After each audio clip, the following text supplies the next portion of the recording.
You've disrupted their thinking with a kick. Now it's time to dig deep and uncover their core needs and motivations. But how do you navigate those tricky moments where you sense resistance brewing, even before it's explicitly stated? So most salespeople wait for objections to erupt after they've given their pitch of their product, putting them on the defensive and scrambling end, causing them to be reactionary. But what if you could proactively plant seeds of new ideas while simultaneously demonstrating a deep understanding of their problems and strategically guiding their decision-making process? I'm going to show you how to turn potential resistance into a path to yes. Hey, it's Drew Norton. Welcome back to the Everyday Sales Leader. We're continuing our objection handling journey within the sales inception framework, and today we're focusing on planting the seed. Planting the seed is all about asking powerful questions, actively listening, and truly understanding your customer's needs, desires, and current situation. Ideally, you've also laid the groundwork for value and alignment in the kick. But in planting the seed, our goal is to proactively shape their thinking and address potential objections in those four key areas: need, trust, price, and urgency, before they fully solidify. And a key way to do that is by demonstrating a deep understanding of their challenges and decision-making. Here's how skillful questioning helps you proactively address the big four objection categories. When it comes to need, by asking questions that explore their frustrations, their challenges, and desired outcomes, you're guiding them to recognize a greater need for a solution than they initially perceived. This is achieved by showing that you understand their pain points, sometimes even better than they do. With trust, we're going to demonstrate empathy, active listening, and most importantly, a profound understanding of their problems and their implications. You're building trust and credibility proactively, and you're addressing potential skepticism at the same time. Price, which is usually the most common objection, most of us in sales here, we're going to subtly explore their willingness to invest in a solution that solves their problems and delivers their desired outcomes. You're going to do that by pre-qualifying their budget and addressing potential price concerns. And with urgency and decision-making, we're going to ask questions that explore the reasons behind their current situation, their past decision-making processes, and the potential for a new perspective. Like you're proactively addressing potential delays and indecision. The shift here is going from reactive objection handling to proactive objection prevention and strategic guidance. Now, you may not be able to preemptively cover every single objection that's out there, and there's a lot of objections, especially if you hear them over and over again, that you can design your sales conversations to preactively cover those before they ever come up. So instead of waiting for them to object, think that, hey, I'm going to guide their thinking to uncover their own reasons that they should change. And we're going to do that by really delivering some insightful understanding of their situation and decision-making process. Or maybe instead of like, hey, I'm going to overcome resistance, think of it as, hey, I'm going to uncover their true needs, and then just really make sure we address potential concerns so that our solution is going to become the obvious choice for them. Because what I'm going to do is I'm going to show that I truly get what they're going through and how they make choices. So your goal is to use skillful questioning really to shape their perception, while at the same time address potential hesitations before they're fully formed and lead them to, the conclusion that really your solution is the logical next step to achieve their desired future. All at the same time, we're going to be building trust through demonstrating, hey, that we understand them, we understand their challenges, and we understand how they like to make decisions. Here's the most effective proactive questioning strategies linked to those core objections.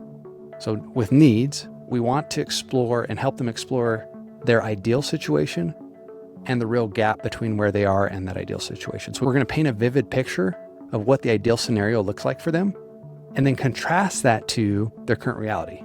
So this is going to help highlight really the need that they have for a solution and help them recognize that maybe they're dissatisfied with where they're currently at.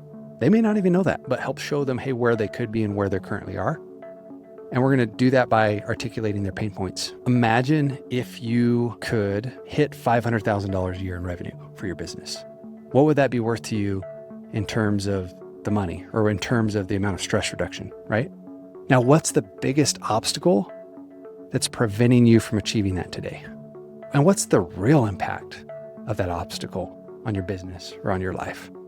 The reason I'm going to follow up, hey, what's the real impact, is I want them to talk through like what it's really causing or doing for them. Okay, the next thing we can do is to build some trust. We can seek out how certain they are of things. So we can address potential trust or skepticism by asking questions that explore what would give them confidence in a solution like ours and really demonstrate that you've anticipated their concerns. So for example, hey, what's the most important factor you'd consider when choosing a contractor for your air conditioning? Hey, I understand that price is typically a big consideration. What else would you need to see or experience to feel like completely confident that we're the contractor for you? Another thing I want to do is qualify them investment-wise. It would be good to know if they can afford things before we get all the way through our pitch at the end, right? So I want to subtly explore their willingness and capacity to really invest in a solution before I present an offer. And I want to link that to the value and to the ROI and show that I understand the reality of their budget. So for example, if we were able to demonstrate that this solution could deliver X number of leads a month for your business, and it was a clear return on your investment, given the challenges we've discussed, is that something you'd be in a position to prioritize and allocate resources for? Now, price might come up as an objection, and I'd rather get that out of the way now and start talking about it now. And if they say, hey, I don't even know the price, it's well, yeah, I haven't asked you enough to know what solution we should offer you yet. Last thing we want to do is really drive decisions. And so we're going to proactively address urgency and decision-making authority by exploring the reasons behind their current situation, why they got into where they are now, and really potential for a new perspective. For example, help me understand the context and ensure we're aligned. Why are you looking for help right now? Or why are you looking for someone to put a pool in the backyard? How long have you been wanting to get a pool for?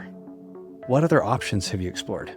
When considering buying a pool, what's the decision-making process going to look like? And I love to ask what their decision-making process looks like, because I would much rather ask that and hear about a partner or spouse rather than ask them directly about a partner or spouse, because usually they'll bring it up if a partner or spouse needs to be involved. And then if I need to shift the way they think about something, hey, could it be possible? Is it possible if? Is there a chance that? And then we can insert a new idea that maybe challenges what they've told us. So let's see how these proactive questions shape the conversation and how they can really help you pre-handle objections with a strong focus on demonstrating that you understand them. So maybe that potential objection that we sometimes hear is, hey, I'm not sure if I really need this. The way we could proactively handle that is, hey, what's the biggest frustrations you're experiencing right now? And what would your ideal situation look like if we could completely solve those for you? What's it really cost you in terms of time or in money or in stress or lost opportunities, right?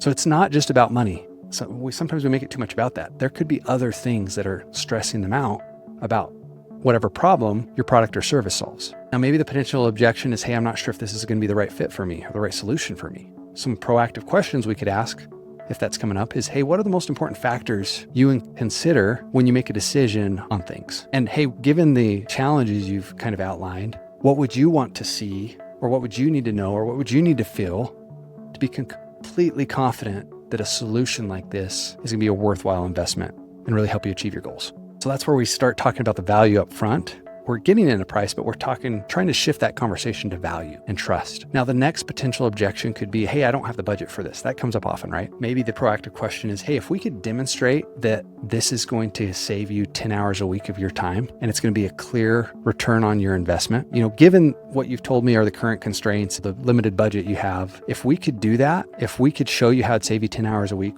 with what you have set aside to invest, is that something you'd be willing to position and prioritize and move forward with it this time? So this is a chance to just test where they're at. And if they're not there, why continue the conversation? We're going to be kind and say, hey, if you're not in a position to move forward with something right now, here's some recommendations I'd make to you. And it's a chance to maybe explore and look at some ways to shift their mindset. So maybe another potential objection is, hey, I need to think about this. Who's heard that before? Probably our favorite thing to hear as salespeople. Least favorite for me, honestly. Proactive questions I might ask are, hey, help me understand the timing and ensure we're in line. Why are you looking for a solution right now? How long have you been feeling this way about your costs going up month after month after month? Have you considered any other options so far? What's kept you from going with somebody else? Okay, when you normally make decisions like this, what's that process typically look like for you? Could it be possible that it's not about finding the right price, it's that you haven't found a solution to, hey, maybe you present a new problem? So we want to clarify their decision-making process and then also show them what could delays do to make this even worse for you. So underlying all of this proactive questioning is active listening. And crucially, like, we want to demonstrate empathy and understanding. Pay close attention to their verbal and nonverbal cues. These are often how you're going to pick up hesitations, things that need to be challenged. If you really listen, not just to what they say, but how they say it, it's going to allow you to ask the right questions at the right time with the right tone. And typically, if you sense something's off, you're right. Call that out. Don't be afraid to say, hey, can I challenge you on that? Or, hey, I'm sensing that you're feeling hesitancy. Call those things out. Often good things come if you feel something and you tell them, hey, this is what you're sensing, what you're hearing, what you're feeling in the conversation. So reflect back what they say they feel, what their concerns are, what their desired outcomes are, and do that in a way that shows, hey, I really understand your perspective.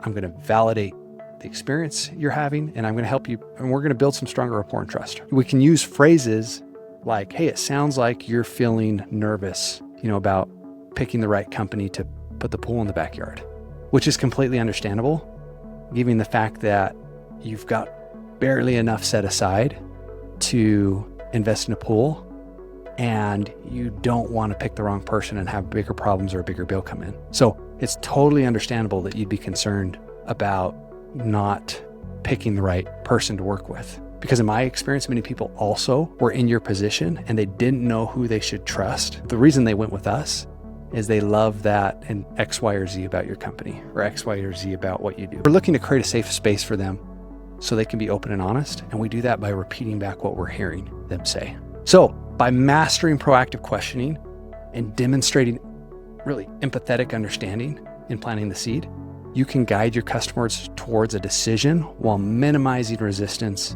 building strong alignment, and addressing the core objections of need, trust, price, and urgency, all doing that with confidence and insight. So in the next video, we're going to move on to building the dream and explore how to use storytelling and vision to further address any lingering hesitations or objections with emotional power and compelling narratives. Subscribe to the Everyday Sales Leader, hit that notification bell, and join the community. What proactive questioning techniques have you found most effective in your experience to demonstrate that you understand, or to maybe challenge their assumptions?